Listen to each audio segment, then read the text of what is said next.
I'm going to make a separate video just to go over these because I don't want you to just copy down while I read them. I want you to do the math facts and then use my video to check your math facts. So let's skip that page for now, and we're going to go to the next page, which is a one addition problem at the top. And it says, Anne ate 55 apples. Then she ate 27 more. How many apples did she eat in all? So our clues is the word more when it says then she ate 27 more. And then our second clue is how many apples did she eat in all? Remember, when we hear the words in all, it remains addition and not subtraction. So the first thing is we have to write an equation and then solve it. So we know it's addition, so I'm going to go ahead and put my plus and equal sign, and I'm going to leave a little space in between. And then I'm going to read back through. Anne ate 55 apples. So in the first blank, I'm going to put 55. Then she ate 27 more. So in the second blank, I'm going to put 27. I sure hope that she ate these apples over a few weeks because eating that many apples in one day cannot be good for you. She's going to have a very upset belly. So how many apples did she eat in all? Well, we do not know that yet. We're not going to use this 100 chart.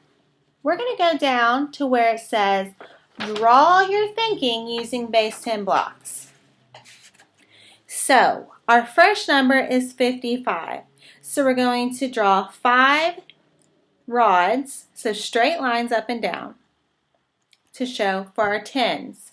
And then we're going to make 5 ones, or little tiny dots. 1, 2, 3, 4, 5. So there is our 55. Now we're going to do 27. And 27 has 2 tens, so 2 more 10 rods, and 7 ones, 7 little dots.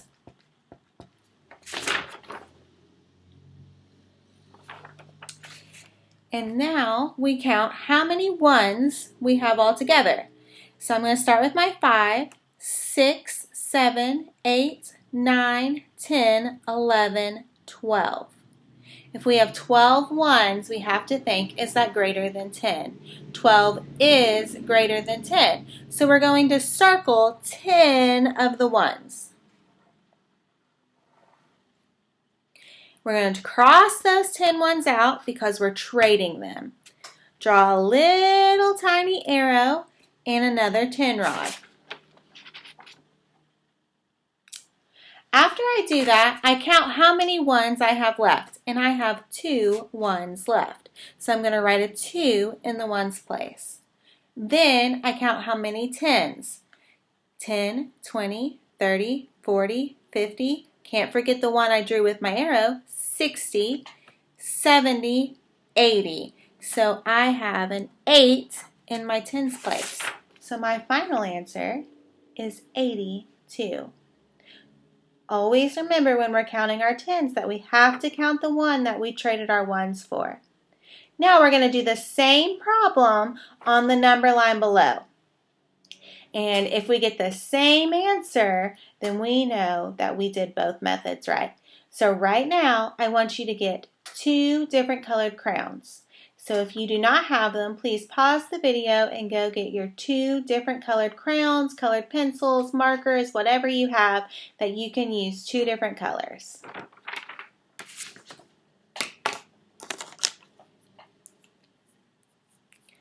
So today I'm going to use green and purple for my 2 different colors. I'm going to make a T in my green so I remember that it's my tens. And I'm going to make an O in my purple because I remember that it's my ones. See?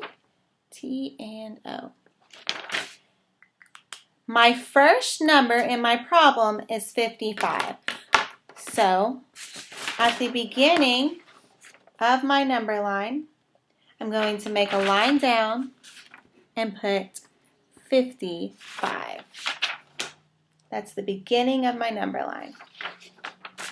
Then I have to look at my second number. My second number is 27. So in 27, my tens place is the 2. So I'm going to pick up my tens color. Remember, I made my T in my green, so I'm going to use my green for my tens. And I'm going to make 2 humps.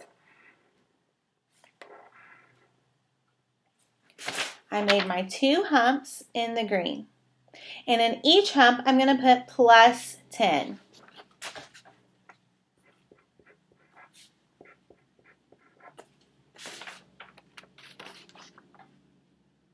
Then, at the end of each hump, I'm going to count up by 10, starting at 55. So 10 more than 55 is 65. And 10 more than 65 is 75.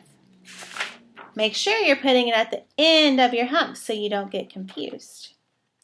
Now, I'm completed with my tens. So I'm going to put my 10 color down and I'm going to pick up my ones color, which I chose purple.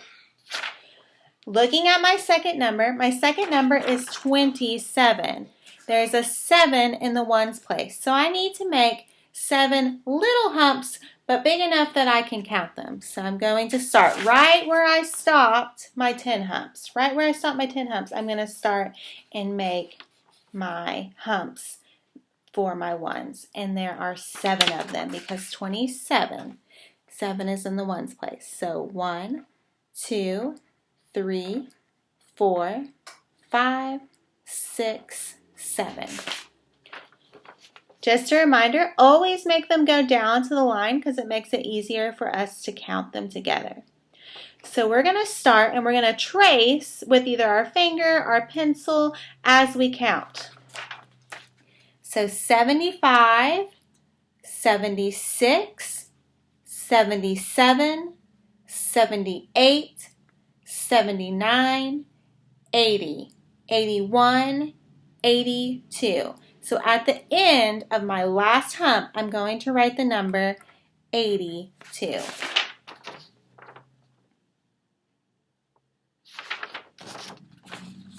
And 82 matches what we got in the base 10 box. So we have checked our work. And now we just need to write our number sentence and our final answer. So our number sentence is going to be exactly what we wrote at the top, but now we have the answer.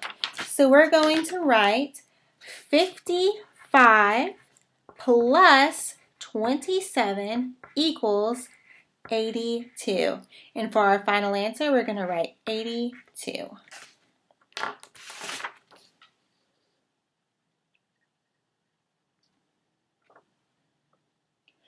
All right, we've got one last page to go over. The states of matter. We have solid, liquid, and a gas.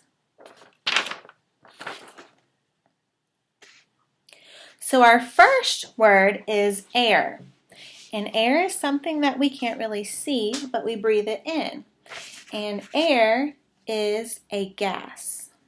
So we're going to write air under gas.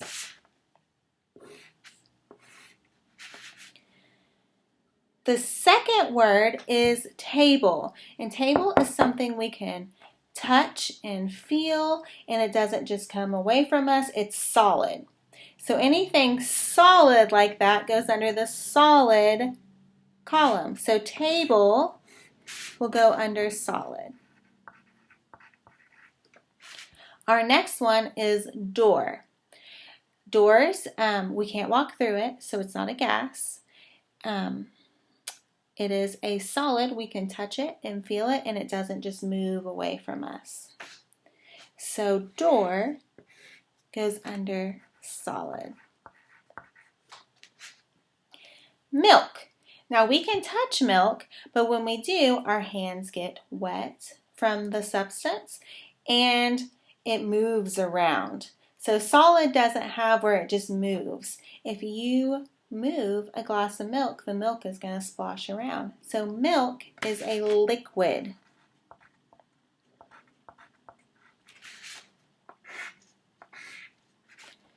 Smoke is our next word, and smoke we can walk through, so it is a gas.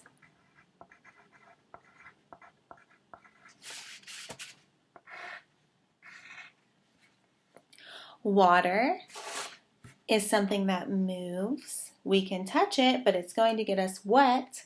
So water is a liquid.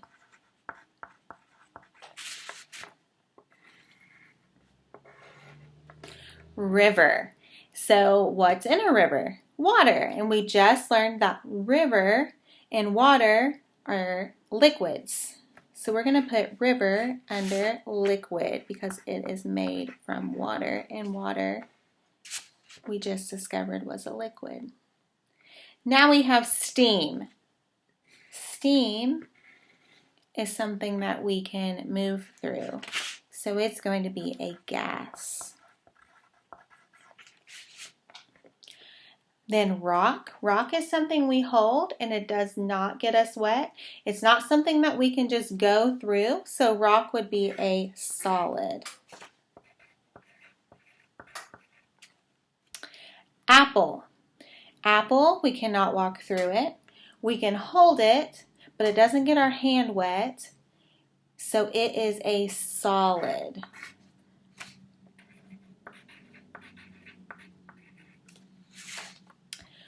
Juice. Juice we cannot walk through. We can hold it, but it's going to get our hand wet. It's not just going to stay up, it's going to move. So it is a liquid.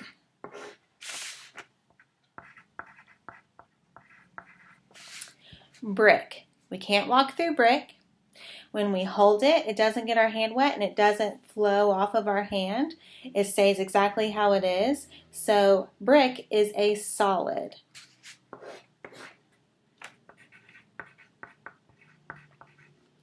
Then we have the word tree. We cannot walk through a tree. It's not going to get us wet, and it doesn't change form when we hold it, which you can't really hold a tree, but you could touch a tree. So tree is going to be under solid. Wind. We can walk through wind. Sometimes it's really hard to walk through wind, but we can't really see wind. So wind is considered a gas. And rain. We use umbrellas because rain gets us wet, and anything that gets us wet would be a liquid. So under liquid, we're going to put rain. I'm going to scroll.